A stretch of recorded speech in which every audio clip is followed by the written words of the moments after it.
Hansı x-lar ifadəni mənasız edir? İfadənin mənasız olması üçün məxrəc 0 olmalıdır. Biz bilirik ki, məxrəc kəsr xəttinin altındakı ifadədir. Məsələn, burada x 0 olmalıdır, mənasız olması üçün 1 plus 1 bölü x olmalıdır, çünki kəsr xəttinin altındadır, məxrəcdir. Və həmçinin 1 plus 1 böl 1 plus 1 böl x 0 olmalıdır. Yəni, birinci halda mənasız olması üçün x bərabər 0, ikinci halda mənasız olması üçün 1 plus 1 böl x bərabər 0-a, buradan 1 böl x bərabər -1, x də bərabər -1 əldə olunar. Üçüncü halda 1 plus 1 böl 1 plus 1 böl x bərabər 0-a, 1 böl 1 plus 1 böl x bərabər -1-ə, 1 plus 1 böl x bərabər -1, 1 böl x bərabər -2, x bərabər -1 böl 2-yə.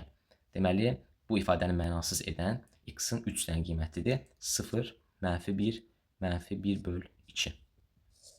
Bu kimi videoların davamı üçün kanala abunə olub, videolara like atmağı unutmayın. Sağ olun.